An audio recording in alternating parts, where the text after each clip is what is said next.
Is there life after death? Yes. My name is Pam McKay, and I'm an international psychic medium and author of 20 books written by automatic writing.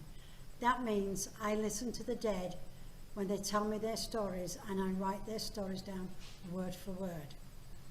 Now, I'm going to explain. I've just had a young lady to read one of the stories, and this is what this podcast is about. It's about reading the stories so you yourself can hear them, feel them, and understand what's going on. And most of all, it teaches us the truth about the life after death, because these stories are written by the dead. Now, my world is a wonderful world. I don't have to meditate and I don't have to do anything. I just have to be there at the right time. When I first started to read I read so many books about trying to find out about the afterlife, but I only got me confused. People told me what they wanted me to believe, and I wanted to know the truth.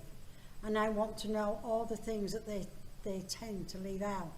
Now I don't have to worry about it anymore. My guides help me. Once again, I thank my guides every day for the wonderful life that they have given me since my near-death experience. And I know now why they told me to go back. I hope this answers a lot of your questions. These stories are told by the people that's passed on. The young lady that read this story out, her name is Trish. She's a wonderful person. And the story that she told you is called The Window. Now, The Window is a beautiful story. When I first started, how it works is that it's like a wavelength. It's about like tuning in to a fine tune until someone on the other side grasps that connection. And then when that connection starts coming in, I hear and I see and I feel everything that's going on. But this time it was different. This time I felt I was in a wheelchair and I felt desperate and lonely. And this is Tommy's story. And Tommy come through to tell me the story about his life and the end and what happens before and after. So I hope you like Trish's and enjoy Trish's talk back of the stories. And I will leave it to Trish's story to explain everything. Thank you once again for listening. Hi, my name is Trish Garnett. I've been asked to read one of Pam McKay's stories. This is Tommy's story, and it's called The Window. The Window. I was asked about people that had disabilities. This is Tommy's story. Here I am, sitting in my chair, and as usual, no one takes any notice. I scream out all the time, because that's the only way I can communicate and let people know I am still there. I've been in a wheelchair most of my life. Where did it begin?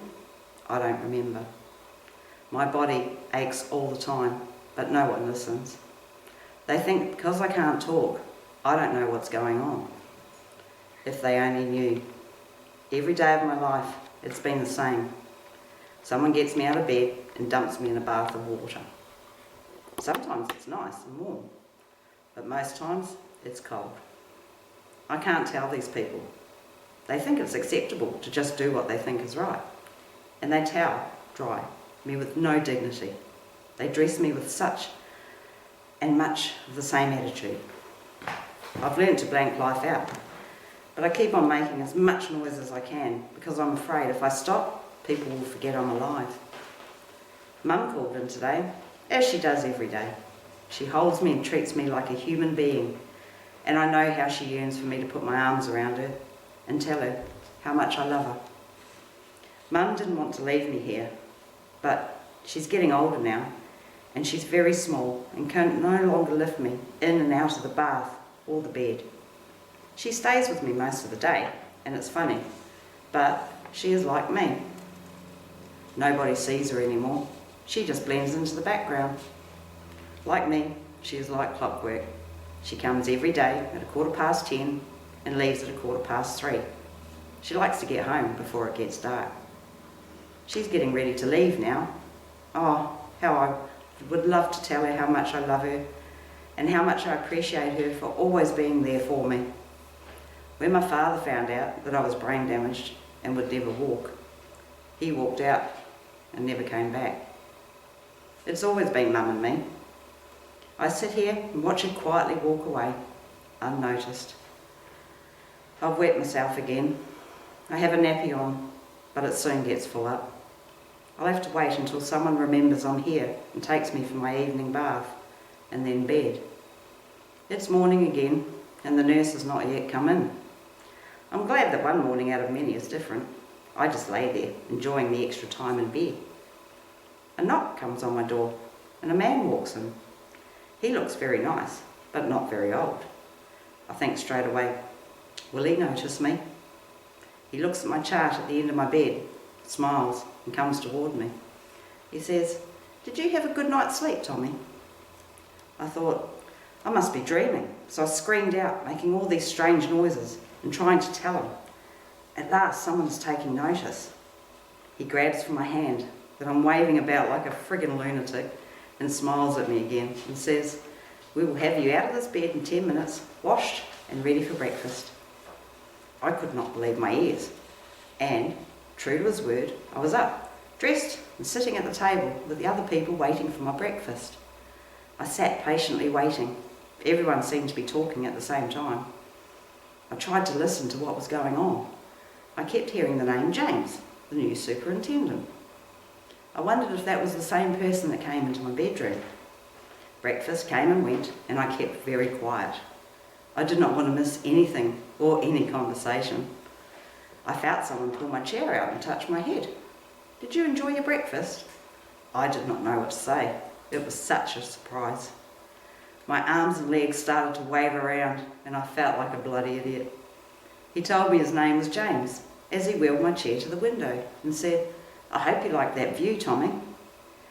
James left me by the window, and for the first time I got to look out at the world. I prayed nobody would wheel me away. Everyone used to leave me to look at a wall before, but today was different. I watched people walking around. There was also a dog on the grounds, and people eating lunch and talking to each other. What a wonderful world, I thought. Please don't shut me off again. James came and got me and touched my head again with a very loving hand. He said, "Are you ready for lunch, Tommy?" I got so excited that my hands and legs started to wave again. I felt like a bloody idiot. James didn't seem to mind. Lunch came and went. I waited, and once again I felt my chair being turned around, and there was James. This time he bent down in front of me and said, "How would you like to go for a stroll with me?" And off we went. My bloody arms went again. Waving like an idiot, he turned my chair around and we both went together out into the corridor. I was so proud of James. We left the long corridor and went out into the garden. James turned me around and he sat on the bench beside me. He said to me, "Have you wondered why your mother hasn't been here for the last 2 days?" I thought, bloody hell, I forgot about Mum with all the excitement. What will she think of me? And where is she? Just at that moment, I had a really bad feeling. I'd been so busy with what was going on, I was ashamed to say, I forgot about Mum. "Where is she?" I wanted to shout, but only a scream came out. James said, "Your mother has not been very well. She had to go into the hospital, but she's okay." He seemed to know what I was thinking. He said, "Do you want me to take you to see her?" I could not believe what I was hearing. Why had it taken so long for a kind person to understand that although we cannot communicate, we have feelings? These feelings turn into a hatred of life itself, and you seem to get lost into nothing. You feel nothing, you hear nothing, you are nothing. Thanks to James, life has just begun. He asked me, "Would you like to go tomorrow?" It was as though he knew what I was thinking. I was not screaming anymore, and my arms were no longer waving around. We just sat there together, looking at the flowers and the trees and watching people. I'd not known such peace for a long time. Tomorrow, I would see my mother, and what else would tomorrow bring? I've never had tomorrows before. I've always lived for today. James has made me think of the future. And yes, I have a voice for a short time. Long enough to make people aware that if you see people like me in the streets or in private hospitals, please don't think we're idiots. We are aware of everything around us. We just cannot communicate.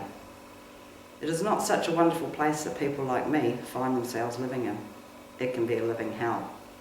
I'm telling you this story from the other side.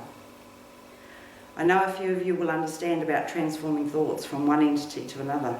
Both entities have to be compatible and understanding. I thank this person for giving me the opportunity of telling my story, which is not yet finished.